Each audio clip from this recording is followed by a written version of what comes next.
पास ही कर लिया। दोस्तों हालत ये थी कि उधर इजराइल की संसद में इस बिल पर वोटिंग हो रही थी, इधर लोग सड़कों पर विरोध कर रहे थे। Hello guys, welcome to our channel. और आज हम लेके आए हैं truth of Israel war, Israel Palestine war. So अभी हम देख रहे हैं हर जगह न्यूज़ में सिर्फ इसी के बारे में बताया गया है, पता नहीं क्या हो रहा है। एंड मेनली चीज़ ये है कि लाइक हर दोनों साइड से बहुत सारे यहाँ पे आर्ग्यूमेंट्स आ रहे हैं। सो यहाँ हमें किसी ने वीडियो भेजी है, हम देखते हैं वीडियो में क्या बताया गया। और हम सभी जानते हैं कि जो फ़लस्तीन और ये इज़राइल है, इनका कॉन्फ्लिक्ट अभी से नहीं, बहुत टाइम पहले से चल रहा है। और मोस्टली यही होता था पहले कि जो इज़राइल है वो अटैक करता था फ़लस्तीन पे, लेकिन इस बार पहली बार ये हुआ है कि जो फ़लस्तीन है उसने मतलब कि पहले अटैक करा है इज़राइल का, और इज़राइल का काफ़ी लॉस भी हुआ है। तो बहुत सारे लोग हैं जो इज़राइल को सपोर्ट कर रहे हैं और वहीं बहुत सारे लोग हैं जो फ़लस्तीन को सपोर्ट कर रहे हैं। लेकिन इसमें हम जानेंगे कि क्या एक्चुअली ट्रुथ है और कौन सही है कौन गलत है। मेरे अकॉर्डिंग तो दोनों ही खाली के चट्टे फट्टे हैं। बाकी देखते हैं वीडियो कैसे होने वाली है, देख लेते हैं इसमें क्या बताया जाता है। तो आप भी देखो, हम भी देखते हैं। Let's start. नमस्कार दोस्तों, क्या आप जानते हैं कि इजराइल हमास के इतने बड़े आतंकी हमले को रोक क्यों नहीं पाया? वजह एक ही है, इजराइल के प्रधानमंत्री का अहंकार, इजराइल के प्रधानमंत्री का घमंड, इजराइल के प्रधानमंत्री का गुरूर, इजराइल के प्रधानमंत्री नेतन्याहू की तानाशाही। हाँ, मैं बिल्कुल सही कह रही हूँ। किसी भी राजा का घमंड, उसकी तानाशाही, उसका अहंकार किसी भी देश को संकट में डाल सकता है। कैसे? दोस्तों पिछले 50 सालों में हमास की हिम्मत कभी भी इतना बड़ा हमला करने की नहीं हुई, लेकिन जब हमास ने देखा कि इजराइल की जनता ही नेतन्याहू के खिलाफ खड़ी हो गई है, इजराइल की जनता ने नेतन्याहू के खिलाफ विद्रोह कर दिया है, इजराइल को नेतन्याहू की तानाशाही ने भीतर से कमजोर कर दिया था। दूसरी तरफ दोस्तों इजराइल के बारे में कहते हैं कि इजराइल बहुत ताकतवर है, पत्ता हिलने से पहले पेड़ काट डालता है।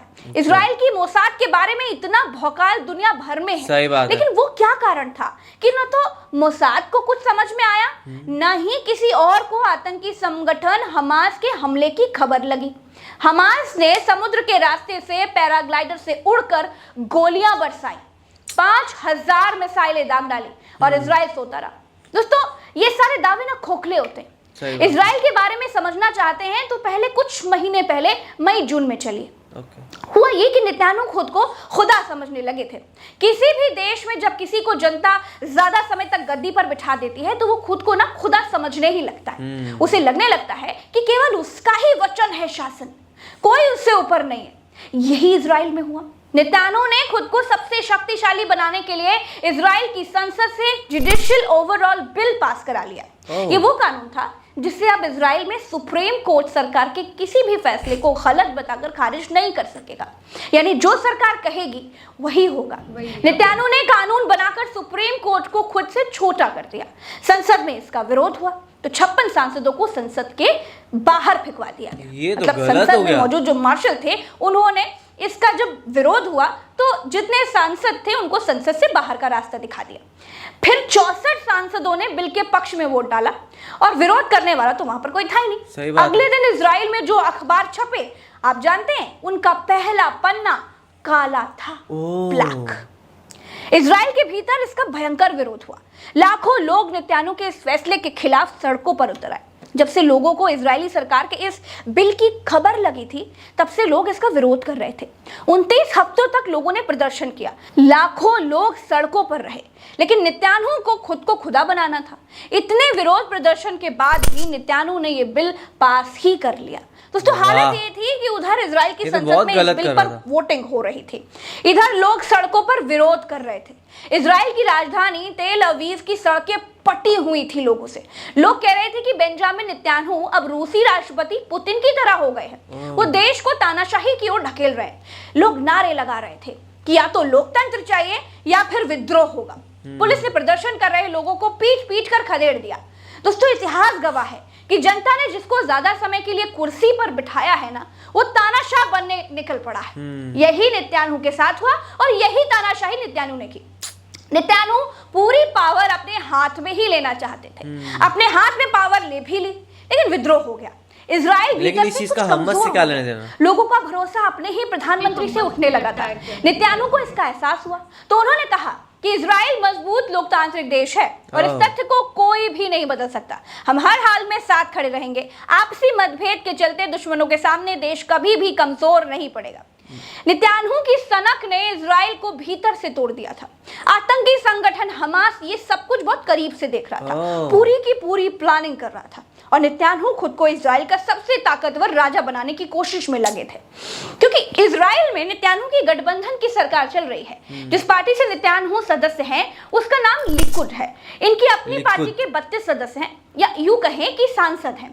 इनके पूरे गठबंधन को मिलाकर 64 सदस्य हैं। इजराइल की संसद में कुल सांसदों की संख्या 120 होती है। इजराइल का विपक्ष बड़ा मजबूत है। इजराइल में विपक्ष में 56 मौजूदा सांसद हैं। इजराइल की संसद का नाम केनेसेट है दोस्तों। इजराइल में लोकसभा राज्यसभा 2 हाउस नहीं है, वहां सिर्फ एक ही हाउस चलता है, उसी का नाम केनेसेट है।